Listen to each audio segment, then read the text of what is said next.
The cold cathedral echoed as if the stone itself understood it was about to witness a strange marriage. Candles smoked and drops of wax fell onto the floor while a draught slipping through the cracks dimmed the fragile light. At the front, the crowd of courtiers fixed their eyes on a small figure being led to the altar. It was Joan of Navarre, only 8 years old. A heavy mantle was placed on her shoulders and a crown pressed awkwardly onto her brow. Her face remained that of a frightened child too young for the role that had been forced upon her. The crowd greeted her as if they saw a new queen, but in truth, she was nothing more than a child, a hostage in a political game. France needed a bond with Navarre, and King Charles IV sought to strengthen his dynasty. The girl became the answer to their ambitions, an instrument in their hands. For her, the ceremony was a puzzling performance. Solemn words, seals, crosses, heavy garments. She did not understand why the adults celebrated her wedding. All she felt was fear. Charles IV stood motionless like a statue, a man in his prime, accustomed to power, intrigue, and calculation. For him, this was a contract sealed not with ink but with the life of a child. He saw in Joan not a girl but a title, a key to lands, and a symbol of dynastic balance. Amidst the Latin prayers, the impossible became real. An 8-year-old child was declared the wife of a king. She had no choice, no will of her own, only the role that others had written for her. The cathedral fell silent and the bells rang overhead, announcing a union with no joy in it. This scene marked the beginning of the story of how a child was turned into a hostage of crowns and treaties, and how her childhood was stolen in the name of power. When the priest declared 8-year-old Joan the wife of the king, the crowd sighed in relief. Yet, behind the solemn ceremony hid a cold calculation. For Charles IV, this union was not marriage but a move on a chessboard. He did not need a child, he needed her title. Navarre stood between France and Spain, and whoever held it controlled trade routes, mountain passes, and armies. Charles knew well that his dynasty was weakening. His brothers were gone, he had no heir. Each alliance, every seal pressed into wax, carried more weight than his own health. That is why he accepted this absurd spectacle, a wedding to a child. In this bond there was no love, not even respect. It was a bargain concluded by quills and signatures rather than by hearts. Joan sat beside him, her feet dangling above the floor. Servants placed a goblet before her, far too heavy for her small hands. She could not grasp the words spoken around her dynasty, succession rights, royal blood. For her it was only noise from the mouths of adults. For Charles it was the sound of survival. The French court, long accustomed to intrigue, greeted the marriage as a victory. Some rejoiced at the new territories, others whispered that the king had chosen a strange path. Chroniclers wrote of the union with grandeur, but in private letters courtiers mocked it openly. The queen is a child, a toy in the hands of fate. Charles ignored the whispers.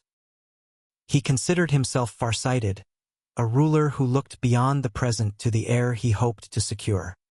He believed that in time Joan would grow, and the marriage would gain its true force.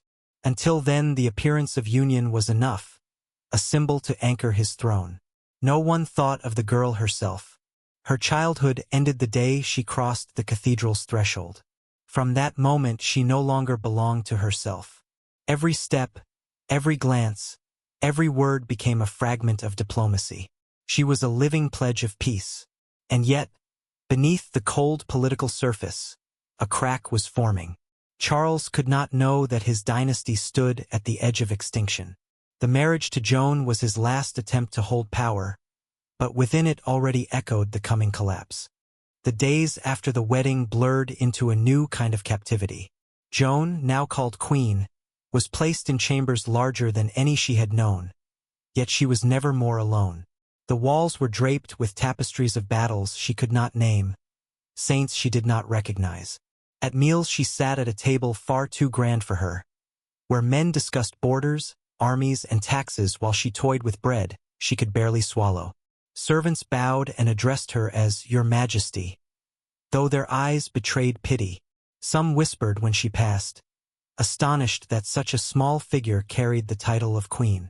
A few tried to be kind, slipping her sweets or telling her stories, but most treated her like a relic to be guarded. not a child to be cared for. The courtiers measured her every gesture. If she lowered her gaze, they said she was modest. If she fidgeted, they claimed she lacked discipline. Her silence was praised as wisdom one day and mocked as ignorance the next.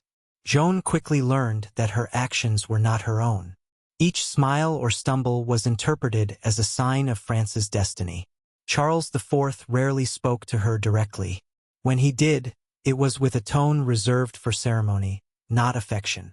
To him she was a symbol, and symbols do not require conversation. Yet he made certain she appeared beside him at every feast, every procession. She was there to remind the nobles that Navarre was tied to France, not to remind him that she was a frightened child. At night Joan lay awake in a bed too vast, listening to the cathedral bells toll through the darkness. She thought of Navarre, of the hills where she once played, of the nurse who told her fairy tales. Now those stories were replaced by prayers in Latin and lessons in etiquette. Her doll had been taken away, considered unworthy of a queen's chamber. This was the true prison of the French court. Not chains, but the weight of expectation. Joan had been turned into a mirror in which France saw its power reflected. She was forced to grow not upward like a child, but outward like a kingdom. The girl who should have been learning to read and play had become an emblem of sovereignty. And though she could not yet name it, Joan began to understand a truth older than the cathedral stone. In this palace, innocence was a luxury no queen could keep. The marriage had been proclaimed a triumph. Yet in the echoing halls of the Louvre it became the subject of hushed laughter. Courtiers, too polite to speak openly, whispered behind painted screens and in candlelit corridors. They called her La Petite Reine, the little queen, half in jest, half in scorn. To them Joan was less a sovereign than a pawn, a child dressed in velvet to cover the desperation of a failing dynasty. Every step she took was observed, every stumble recounted as if it were prophecy. When she tripped on the hem of her gown, they murmured that Navarre itself might slip from France's grasp. When she sat too still, they whispered she was sickly and unlikely to bear heirs. Gossip was the currency of the court, and Joan had become its favorite coin. Charles IV heard the whispers but dismissed them. To him appearances were enough. He paraded Joan at feasts, her small frame swallowed by gilded robes, her face pale under the crown's weight. Nobles toasted to the union, though their eyes betrayed doubt. They knew the Cape Tion line was flickering out, and that no marriage, however strange, could save it. For Joan the whispers were more confusing than cruel. She could not understand why her playfulness was rebuked one day and praised the next, why laughter earned her a frown, and silence earned her suspicion. She learned to move carefully, to smile when told, to bow when expected. In time, even her innocence became another performance in a kingdom obsessed with symbols. The chronicles of the era are filled with records of treaties and wars, but between the lines one senses the unease. A kingdom ruled by a man with no heir, tethered to a child bride who could not yet read the prayers whispered over her. France had gained Navarre in parchment, but in reality it had gained nothing but a fragile illusion. As the years passed and Charles remained heirless, the whispers grew into murmurs of doom. The child queen was not a promise but a reminder that the Cape Tion line was nearing its end, and that the gamble of binding Navarre to France through a girl of 8 was never meant to last. The bargain unraveled faster than anyone expected. In 1328, Charles IV, the king who had staked his dynasty on an alliance with an 8-year-old bride, lay dying without a male heir. The court that once paraded Joan in silks now fell silent, for the illusion of stability had shattered. The Cape Tion line, which had ruled France for centuries, ended with him. Joan, still barely a child, found herself suddenly unmoored. Yesterday she was queen, carried into ceremonies like a holy relic. Today she was a widow in name only, her title reduced to a question mark. The courtiers who once bowed now avoided her gaze, whispering instead about succession, about claims to the throne, about which prince would seize the crown. Her presence reminded them of a gamble lost. The French nobles wasted no time. They argued, plotted, and invoked the newly minted Salic law, a doctrine that barred inheritance through the female line. By this logic Joan, despite her royal blood and marriage, could not pass on a claim to France. She had been useful as a symbol, but with Charles gone she was a liability. The child queen was quietly pushed to the margins. Her chambers were stripped of attendants, her meals reduced in grandeur.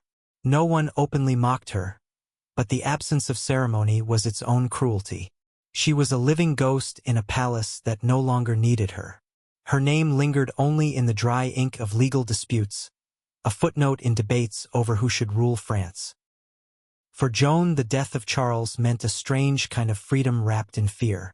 She was no longer bound to appear beside him in feasts and processions, yet she had no power of her own. She drifted through corridors that seemed larger than ever, her footsteps echoing in spaces where no one waited for her. Childhood had been stolen. Widowhood gave her nothing in return. Historians would later remark that Charles's death revealed the futility of the marriage. Navarre slipped from French control, and Joan's brief reign as Queen of France was remembered more as an embarrassment than a triumph. But in the quiet aftermath, behind the grandeur of dynastic collapse, there was still a little girl, left to wonder why the world had dressed her in crowns only to abandon her so quickly. When the court in Paris turned its back on her, Joan's destiny shifted southward. The fragile girl once paraded as Queen of France was quietly escorted back to her native Navarre. The journey itself felt like a slow unraveling of chains. She left behind the vast cold halls of the Louvre, the endless scrutiny of French nobles, the whispers that had once wrapped around her like smoke. Ahead lay the Pyrenees, the mountains that had always marked Navarre's identity, stubborn, independent, caught between larger kingdoms but unwilling to vanish. In Pamplona the air was different. The people welcomed her not as a discarded widow but as their rightful sovereign. She was still young, not yet a teenager, yet her name carried weight. Navarre had been waiting, watching as France tried to swallow it, and now the chance for independence returned. For the first time, Joan's presence meant more than ceremony. She was not simply a pawn moved across a board. She was a queen in her own right. Of course, she was still too young to rule alone. Regents and advisors took the reins of government, speaking on her behalf, drafting charters, collecting taxes. But the difference was profound. In France, she had been a hostage to dynastic desperation. In Navarre, she was the embodiment of continuity. Every edict issued in her name reinforced the idea that the kingdom was still alive, still free from foreign crowns. Joan's childhood did not suddenly return. She remained surrounded by tutors, counselors, and guards. Yet here she could breathe without the suffocating shadow of a dying dynasty. The mountains were her walls now, not the politics of Paris. Chroniclers describe her as quiet but determined, a girl who learned early that survival meant patience. France had gambled and lost. Navarre had regained a queen.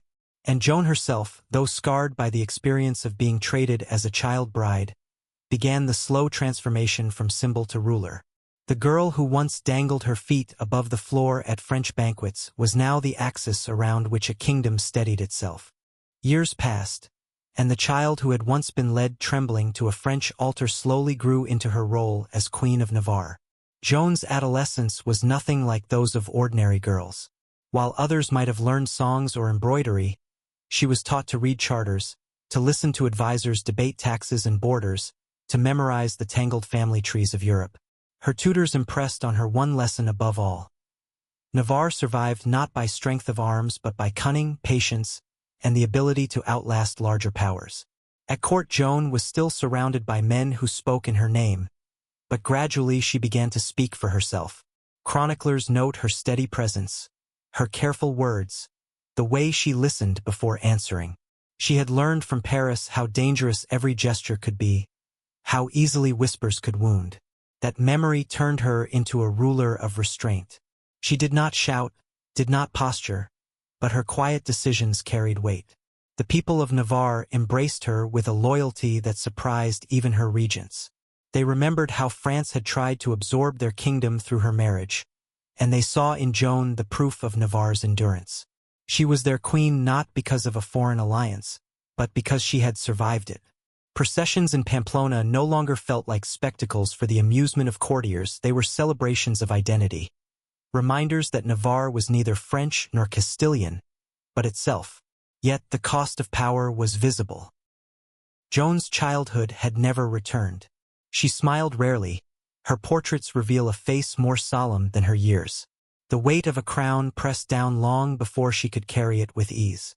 She had been forced to grow outward into sovereignty before she had grown upward into womanhood. Still, this transformation marked a turning point.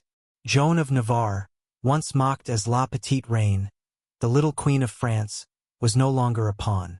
She was becoming the sovereign of a kingdom that had learned to survive by her side. As Joan approached adulthood, the question of marriage returned. Yet this time it was not the stage-managed spectacle of Paris, with an 8-year-old bride paraded for politics. Joan was older now, seasoned by court life, conscious of her authority as Queen of Navarre. The kingdom needed stability, and alliances were still the lifeblood of medieval power, but she was no longer a pawn to be shuffled between crowns. In 1318 she married Philip of Evreux, a French nobleman closer to her in age, a union arranged but not entirely devoid of consideration for her position. Chroniclers suggest the match was pragmatic. He brought ties to France, she brought sovereignty in Navarre. Yet unlike her first marriage, this one allowed her to act as a partner. Together they were crowned in Pamplona, the people hailing them not as overlords imposed from abroad, but as rulers chosen by circumstance and endurance. For Joan, the difference was profound. She remembered too well the cold rituals of her childhood wedding, the whispers of courtiers who saw her as nothing but a contract. Now she entered marriage with a voice, with authority, with the memory of survival.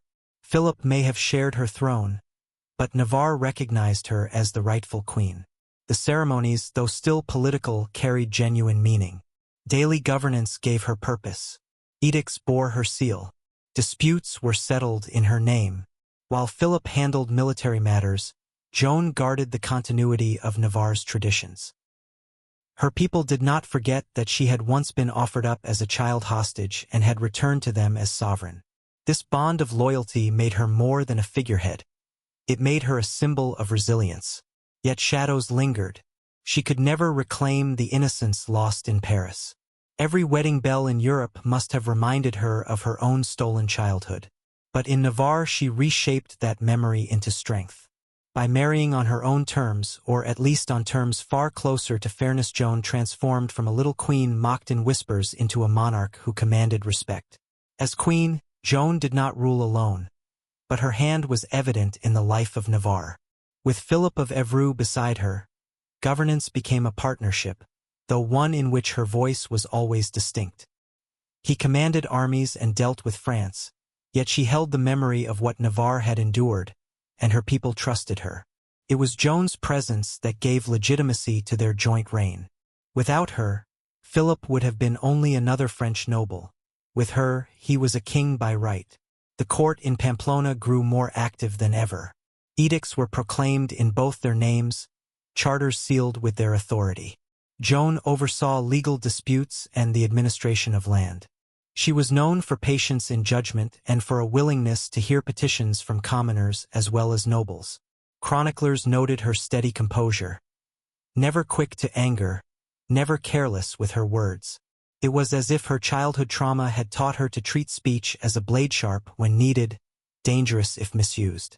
Together Joan and Philip commissioned churches and supported scholars, ensuring that Navarre remained not just a kingdom of borders but of culture. They tried to balance the competing influences of France and Castile, keeping Navarre from being swallowed by either neighbor. It was a precarious act, yet Joan's own life had been precarious from the start, and she had learned to walk such narrow paths without faltering. Still, scars lingered. At court festivities she rarely laughed, and those who painted her caught a solemn figure, eyes deep with experience beyond her years. She had not forgotten what it meant to be traded like property at the age of 8. That memory never left her, and it guided her resolve to protect her children from the same fate. Navarre, though small, thrived under her reign. To her people she was not merely a queen imposed by treaties but a sovereign who had suffered as they had and endured as they must. She became the embodiment of resilience, a reminder that even kingdoms overlooked by empires could hold their ground. For Joan, ruling was never about glory. It was survival, patience, and duty skills she had been forced to master as a child queen in France, and which now sustained her as a woman who had turned her captivity into sovereignty. In medieval Europe, no reign was secure without heirs, and for Joan of Navarre the question of succession became her greatest burden. Memories of her own childhood marriage haunted her as she watched her children grow. She had been paraded as a pawn at 8 years old, bound to a king far older than herself. She was determined that her sons and daughters would not be bartered in the same cruel way. With Philip of Evreux she bore several children, among them Charles, who would one day become King of Navarre. From the moment of his birth, ambassadors from France and Castile eyed him as a potential piece in their own dynastic games. Marriage proposals arrived before the boy could even walk. Joan, however, resisted the haste. She knew what it meant to have one's future stolen too soon. She negotiated carefully, weighing every proposal against the safety of her realm. The French court had not forgotten Navarre. Even after Charles IV's death, the larger kingdom sought to keep influence over its smaller neighbor. But Joan pushed back with quiet firmness. Her alliances were chosen with precision, never surrendering Navarre's independence, never forgetting the humiliation she had endured as a child bride in Paris. Her daughters, too, became symbols of negotiation, yet Joan protected them with a mother's vigilance. Chroniclers describe her as unusually cautious, delaying betrothals, refusing to send them away too young. To the nobles of Europe this seemed like stubbornness. To Joan it was justice. She would not see her daughters treated as she had been. Still, she could not entirely escape the demands of dynastic politics. Some marriages were arranged, some children promised to foreign princes. But in each decision Joan's influence was clear. No longer was Navarre a passive prize to be claimed. It was a kingdom with its own voice, and that voice was hers. The shadow of succession never lifted. Every feast, every council meeting carried questions of lineage and inheritance. But Joan endured, determined that her legacy would not be the story of a pawn moved across a board, but of a queen who turned captivity into sovereignty and reshaped her children's fates with her own hard-earned wisdom. As Joan grew older, Navarre found itself surrounded by turmoil. France and Castile were restless neighbors, each eager to draw the small mountain kingdom into their orbit. War clouds gathered across Europe, and every treaty seemed written in sand. Yet within Navarre the queen's steady hand kept the kingdom intact. Philip of Evreux often rode out to command armies, but it was Joan who remained the constant presence in government. She presided over councils, heard petitions from peasants and nobles alike, and signed decrees that shaped daily life. Chroniclers noted her restraint. She did not govern with flamboyance or cruelty, but with the careful patience of one who knew how fragile power could be. Conflicts tested her resolve. Castilian raiders crossed the borders, seeking plunder. French envoys arrived with veiled threats, reminding her of promises long past. Yet Joan never panicked. She negotiated when possible, resisted when necessary, and always placed Navarre's independence at the center of her choices. Those who underestimated her because of her quiet demeanor soon learned she possessed the steel of survival. The people, too, felt her strength. During poor harvests she ordered grain reserves opened, ensuring her subjects did not starve. In times of plague she supported hospitals and religious houses. Navarre was small and vulnerable, but under her guidance it did not collapse. The memory of her childhood humiliation in Paris had shaped her into a queen who valued stability above spectacle. Her portraits from these years show a woman calm and solemn, draped in robes but unadorned with excessive jewels. It was as though she wished to appear not as a glittering monarch but as a guardian. To her subjects she was not distant royalty but a steady presence, a ruler who shared their hardships and defended their land against giants. By the end of her reign Joan had achieved what few expected. She had turned a pawn's fate into a queen's legacy. Navarre remained independent, her people loyal, her dynasty secure. And though her life had begun as a story of captivity, her later years proved that even in the harshest age, resilience could carve out freedom. Time eventually claimed what even resilience could not hold. Joan entered the later years of her reign burdened with grief. Philip of Evreux, her partner in rule and the father of her children, died in 1343. His absence left a silence in the palace that no council could fill. Though their marriage had been arranged, over the years he had become her ally, the one figure who shared the weight of the crown. Now she ruled alone. The court watched her closely, wondering if the queen would falter. Yet Joan did not collapse under sorrow. Instead, she carried her duties with the same composure that had defined her life. Alone at council tables, she listened, weighed, and decided. Alone at ceremonies, she stood as the embodiment of Navarre's sovereignty. Chroniclers remark that she seemed smaller without Philip, but also more formidable an image of endurance itself. Her children had grown, and some now ruled lands of their own. But even as a mother she could not set aside the crown. She remained the axis of Navarre, the symbol of continuity in a dangerous century. Beyond her borders, the 100 Years' War erupted between England and France, shaking Europe with battles and plagues. Joan's kingdom could easily have been swept away, yet she guided it through with caution, avoiding entanglements too large for Navarre to bear. The personal losses deepened. Friends and counselors who had once supported her passed away. The shadows of age lengthened, and yet she refused to retreat into mourning. She had been denied a childhood, denied freedom, denied choice. But she would not be denied dignity in her final years.